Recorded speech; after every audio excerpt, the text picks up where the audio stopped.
Pop quiz. Do you know how much your subscriptions are really costing you? Because most Americans think that they're spending around $80 a month on subscriptions, but the total actual cost is closer to $200. And if you don't know exactly how much you're spending every month, you need Rocket Money. Rocket Money is a personal finance app that finds and cancels your unwanted subscriptions. It monitors your spending and helps you lower your bills all in one place. Over 80% of people have subscriptions that they forgot about, and chances are you're one of them. But luckily for you, Rocket Money will quickly and easily find your subscriptions. And if there's any that you don't want to pay for anymore, you just hit cancel and Rocket Money will cancel it for you. It really is that easy. Rocket Money also helps you manage all of your finances in one place and automatically categorizes your expenses, so you can easily track your budget in real time and also get alerted if anything looks off. So stop throwing away your money. Cancel your unwanted subscriptions and manage your expenses the easy way by going to rocketmoney.com/killer. That's rocketmoney.com/killer, rocketmoney.com/killer.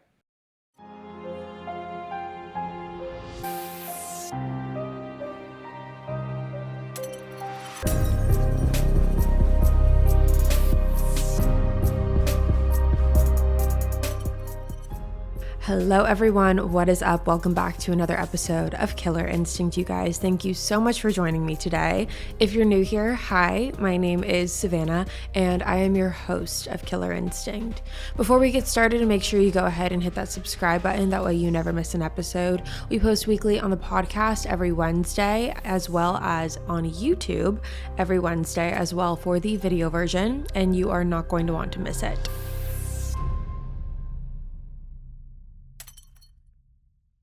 Now, as you guys can tell by the title of today's episode, today we are talking about the Staudte family murders. These are a crazy series of events and a very tragic case, and I'm very interested to see what you guys have to say about it. So with that being said, let's jump right on into it today. So let's break down the family dynamic. Let's talk about who the Staudte family was. The Staudte family consisted of husband and wife, Mark and Diane, as well as their 4 children, from oldest to youngest, Shaun, Sarah, Rachel, and Brianna. The family was all living together in Springfield, Missouri, which is actually where Diane was born and raised. Diane was the daughter of very religious parents, and she grew up going to church and being a very active participant in that with her family. Growing up, Diane was definitely on the shy side. After high school is when she attended a Lutheran college for their nursing program in Kansas, and it was while she was at this college that she ended up meeting Mark, who would later go on to be her husband. Mark was 11 years older than Diane, and he grew up having a very different childhood than Diane. Mark grew up in a military family. His father was in the Air Force, and because of that, they moved around constantly. So Mark spent a lot of his childhood moving to different places all across the world.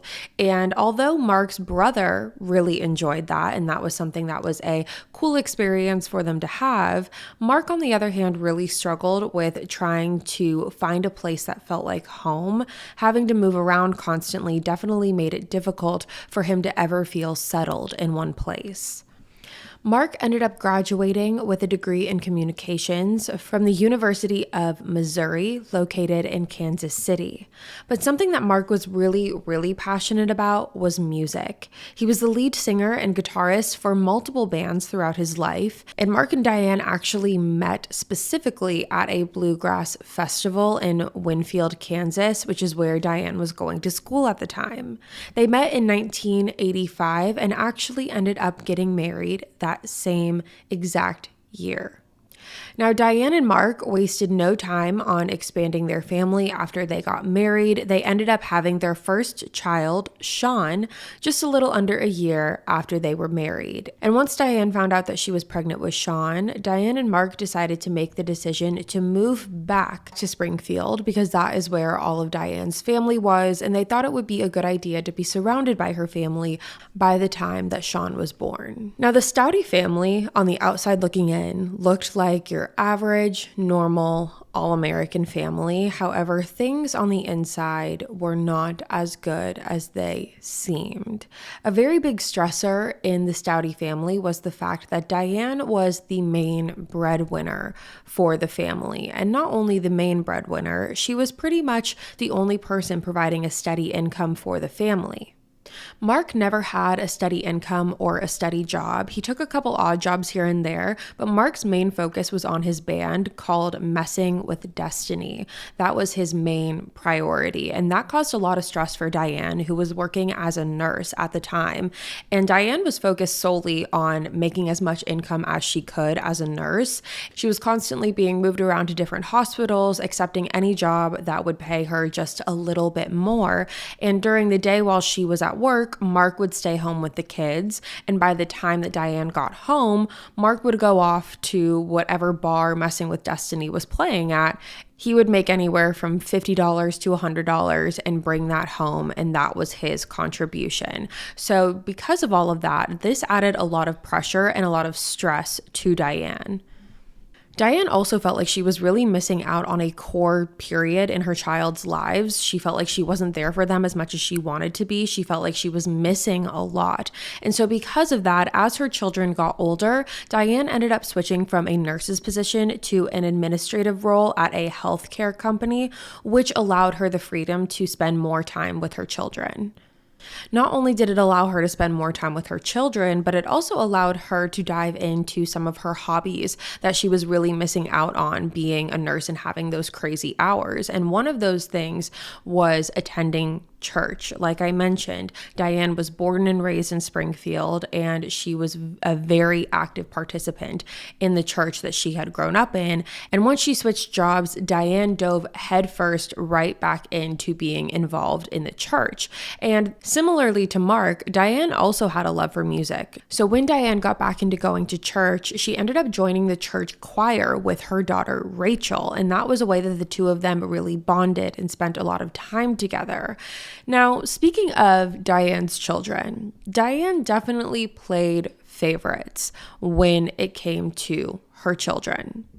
Now, to be clear, at the time that all of this occurred, Shaun was 26 years old, Sarah was 24 years old, Rachel was 22 years old, and Brianna was actually 9 years old. So there was a little bit of a gap there.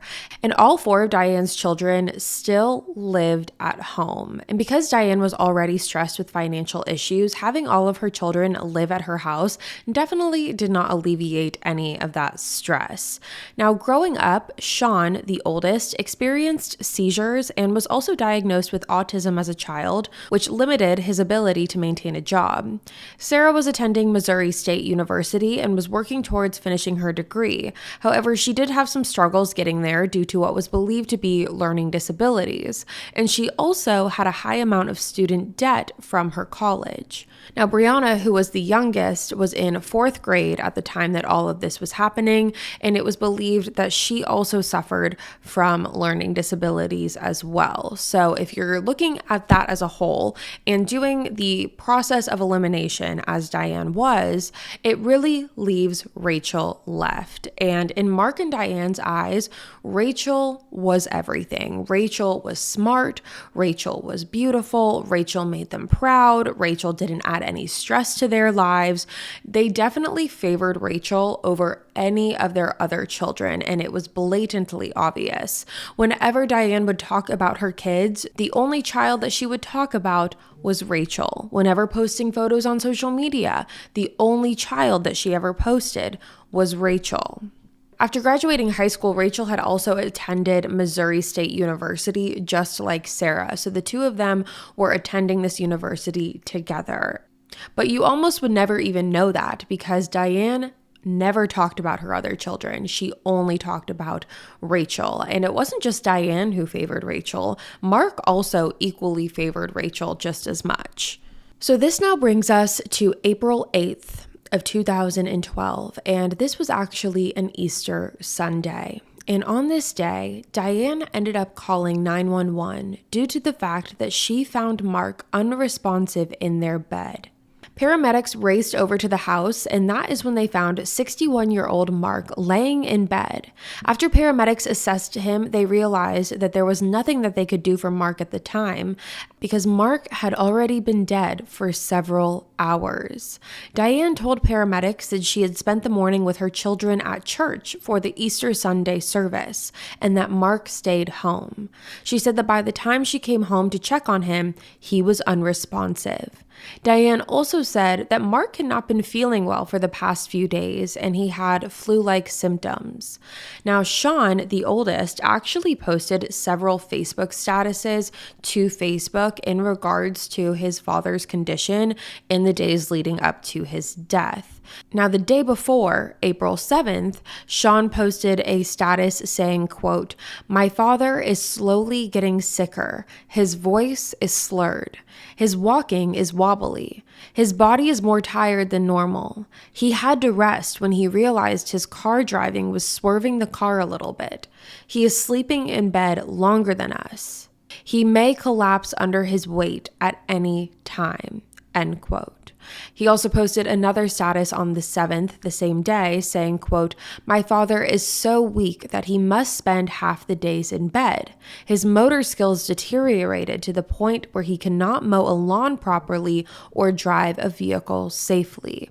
If he gets behind the steering wheel of any vehicle, his failing motor skills would put pets, people, and himself in danger," end quote. Now, Diane told police that on the morning of the 8th, she had asked Mark if he wanted to attend the service with her and the kids, but Mark said that he wasn't feeling great and he was just going to stay back and rest. Now, Mark's death did not come as a huge surprise to a lot of people. The reason being is because Mark's health was never a priority for him.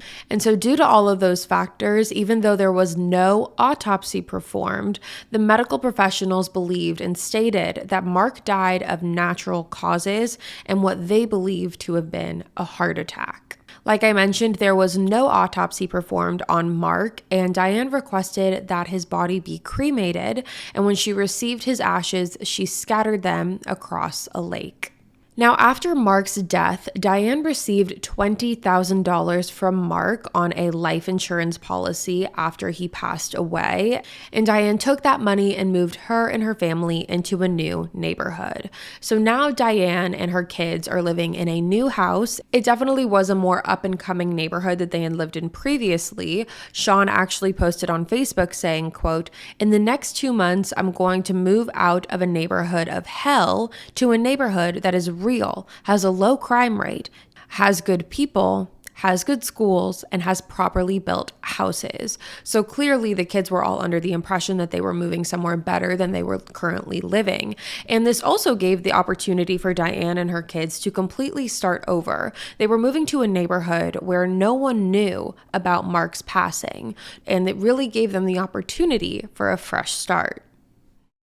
Pop quiz. Do you know how much your subscriptions are really costing you? Because most Americans think that they're spending around $80 a month on subscriptions, but the total actual cost is closer to $200. And if you don't know exactly how much you're spending every month, you need Rocket Money. Rocket Money is a personal finance app that finds and cancels your unwanted subscriptions. It monitors your spending and helps you lower your bills all in one place.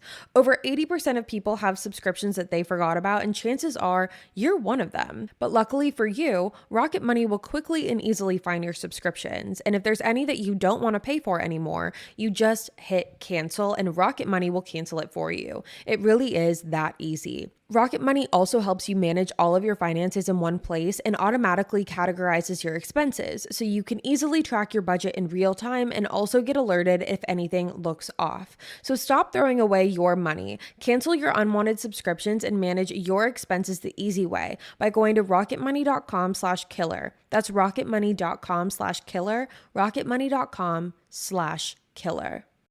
So this now leads us to 5 months later, in September of 2012. The Staudte family has now settled in to their new home until September 2nd of 2012, when Diane called 911 again and told them that she found Shaun unresponsive on his floor of the bedroom. Paramedics arrived at the scene and again quickly realized that Shaun had passed away. Diane told police that Shaun was also feeling under the weather leading up to his death, with flu-like symptoms, and similar to his father, Diane found Shaun dead in his bed when she came back from church with the rest of her kids. She said that she had checked on Shaun before she had left and he seemed fine, just not well enough to go to church. However, when she came back and checked on him again is when she found him unresponsive. Now, like I did mention in the beginning, Shaun did have a history of having seizures. So after Shaun's death, the medical examiner believed that the death was caused by natural causes and as a result of a seizure. Now again, Diane decided that she wanted to cremate Shaun's body, and here she was, about 6 months later in the exact same position that she was 6 months prior. She was planning a funeral for another person in her family. And on the outside looking in, everyone felt so incredibly horrible for Diane. Everyone was trying to do whatever they could to help Diane get through this difficult time. They were looking at her, feeling so sorry that she had not only lost her son, but also her husband in the span of 6 months. Now, in order to grieve with this loss, Diane and Rachel really turned towards their church at this time. They leaned on religion. It became the biggest part of their lives. And Sarah, on the other hand, took it as an opportunity to really dive into her academics and focused on finishing college at Missouri State. And she actually ended up graduating in 2012 with a degree in French. Now, once Sarah graduated college, she was faced with a new struggle of having to find a job and figuring out exactly what it was that she wanted to do. Her degree in French definitely limited her options in terms of what she was going to be able to do as a career. And so because of that, along with the mountain of debt that she had accumulated over the years, it definitely sent Sarah into a little bit of a depression. However, nothing could have prepared anyone for June of 2013 when Diane rushed Sarah to the hospital after Sarah had gotten suddenly very sick. When Sarah was admitted to the hospital, she was categorized as being in critical condition, but the doctors were unable to figure out exactly what was the cause of Sarah's illness. The doctors ran every test imaginable. However, they were unable to really narrow down on exactly what was causing this. And even though they were running tests day after day, Sarah's condition was rapidly declining. And doctors feared that if they did not figure out what was going on with Sarah and soon, she was not going to be able to survive. During her time at the hospital, Sarah was staying in the ICU, and it was during her time at the ICU, the police actually ended up getting a phone call. And this phone call came from someone who claimed that they had heard about Sarah's sudden illness and told police that they should also look into the other 2 mysterious deaths of the Staudte family that occurred just less than a year prior. Because now at this point, people were really starting to wonder what was going on. People that knew the Staudte family, people in the hospital, because 1, death is tragic and 2 is horrific. But by the time Sarah got sick, people started to wonder what was really happening here. Detectives ended up going back to both Mark and Shaun's death reports and noticed that there was an alarming amount of similarities between the 2. They also went to the hospital where Sarah was being treated and spoke to multiple nurses who expressed concern over Diane's behavior.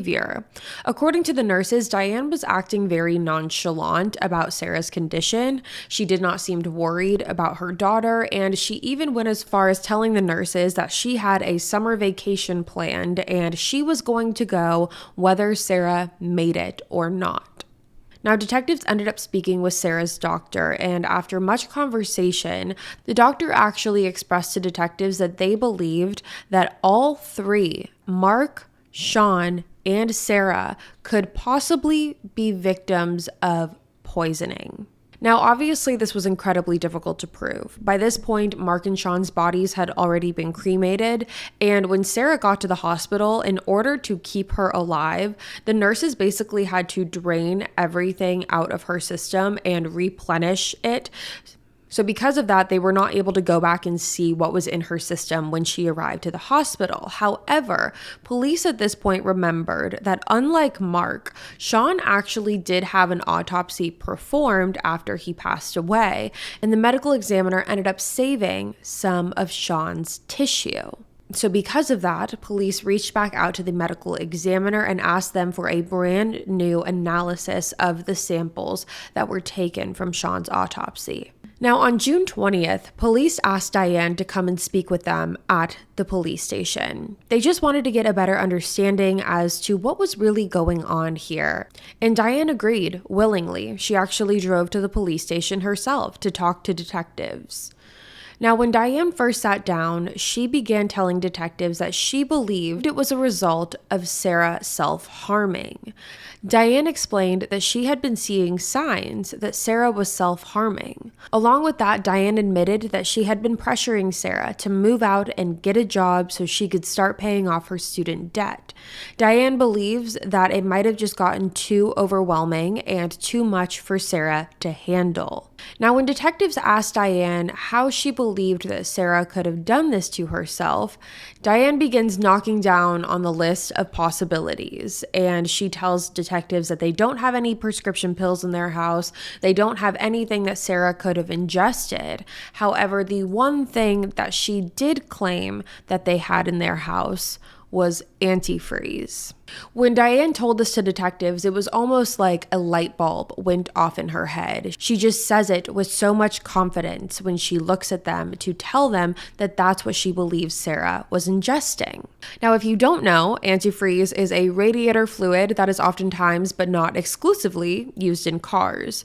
It's used to help and prevent the coolant in your car from freezing. And antifreeze is incredibly poisonous, but not in the sense that when you first ingest it, it will kill you right then and there. This is a slow process that happens over the course of several days. And the other thing about antifreeze is that it is actually tasteless and odorless. So if someone were to ingest it, they might not know. And with a straight face, Diane continued to tell authorities that she believed that Sarah would go out into the garage and consume antifreeze because that is where they kept their bottle. Now, if we're following Diane's theory and claiming that Sarah was purposefully poisoning herself with antifreeze, which again is a long, slow, and painful death.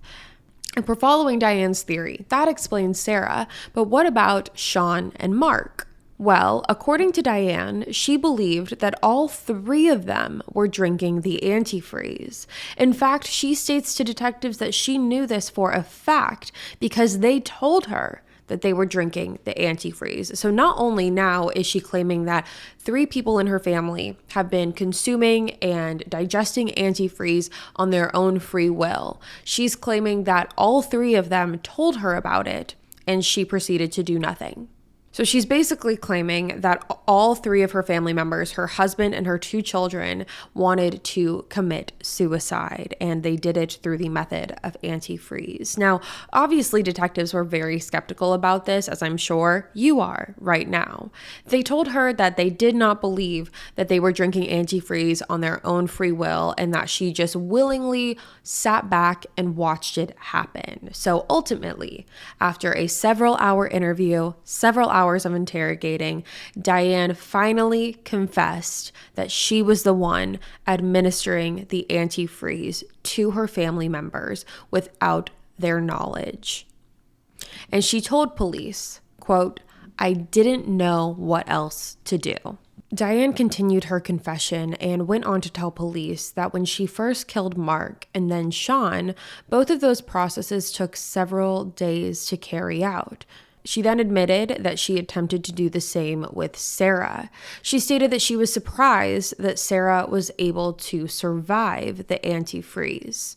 Now, after the confession from Diane, police had more than enough information and they had a confession, so they were able to go ahead with an arrest and charge Diane for 2 counts of murder and 1 count of attempted murder for what she did to Sarah. Police wanted to really solidify the case and thought the best way to do that was to have a witness, and in their mind, The best witness was going to be someone who knew this family inside and out, someone who was living inside of the home. So they chose Rachel.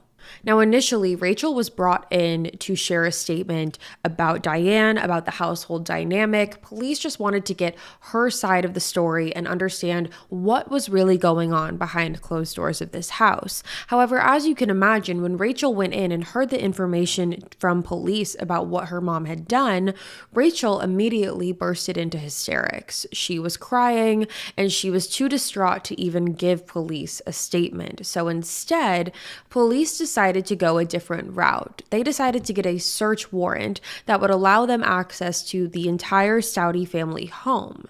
And this is when they discovered a new piece of evidence that they never expected. When going through the Staudte home, investigators discovered a journal. Inside the journal was a specific entry from June of 2011, so a little under a year before Mark was murdered. The journal entry read, quote, "It's sad when I realize how my father will pass on in the next few months, and how Shaun, my brother, will move on shortly after." End quote. And by looking at the handwriting of this journal entry, and just based on who the journal belonged to, this journal did not belong to Diane. This journal belonged to Rachel.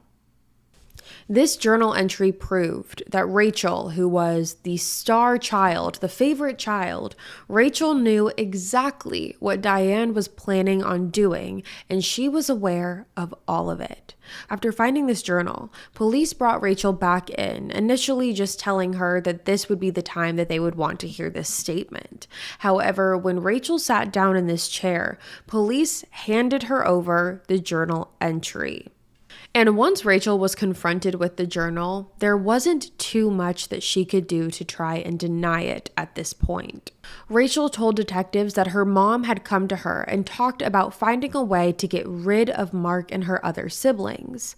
She stated that she specifically wanted to do it with poison. Over the next few months, Rachel took it upon herself to do research on the best ways to poison someone. And she was doing all of this at Missouri State University on her school computer. After learning that antifreeze could be undetected due to the fact that it was odorless and tasteless, Rachel and Diane ultimately landed on antifreeze. Rachel also went on to explain that the motive for her dad's death was the fact that Mark was draining Diane due to his lack of financial contribution, and Diane also resented Shaun due to the fact that she felt like he was a burden and had very little patience for his autism. Now, when it came to Sarah, Diane felt like Sarah was not going anywhere with her life. She felt like she wasn't having the motivation to go out and find a job. She also had the student loans. And so in Diane's mind, the best possible scenario and the best outcome was just to kill her. So after Rachel's confession, Rachel was also placed under arrest, and she was also arrested and charged with 2 counts of first-degree murder, 1 count of first-degree assault, and 1 count of first-degree criminal action. Rachel made a plea deal in May of 2015 and was charged with 2 counts of second-degree murder and 1 count of first-degree assault. Diane pled guilty as well to 2 counts of murder in January 2016 and was sentenced to life in prison without the possibility of parole. Now, Rachel will be eligible for parole in 2055, and both Rachel and Diane have tried to appeal their pleas, and Rachel argued that, quote, "When lawyers were appointed, my fear of men was not accommodated, leading to miscommunication, coercion, and mental duress. Being in an interview room alone with a male detective was like being flayed alive," end quote. Now, with all of this being said, now that Rachel and Diane have been convicted for their crimes, you might be wondering, what about Brianna, the youngest of the Staudte family? Now, at the time of the trial, Brianna was 13 years old, and she was actually placed into foster care. It is unclear what Diane and Rachel's plans were when it came to Brianna. However, detectives did find a note in Brianna's purse. It was actually just a crinkled up piece of paper that said, quote, "Only the quiet ones will be left. My mother, my little sister, and me," end quote. So based off of that little note, it seems that they were planning on keeping Brianna alive. However, for how long, we don't know. And that, you guys, is the case of the Staudte family. I'm really interested to hear what you guys have to say about this one, so let me know in the comments below. And with that being said, you guys, that is all for me today. Thank you so much for tuning in to another episode of Killer Instinct. Again, if you're new here, hi, my name is Savannah, and I'm your host of Killer Instinct. Again, make sure you go ahead and hit that subscribe button. That way you never miss an episode. We post weekly on the podcast every Wednesday, as well as YouTube as well, and you're not going to want to miss it. I'll be back next week with a brand new case for you guys, and until then, stay safe. Bye, guys.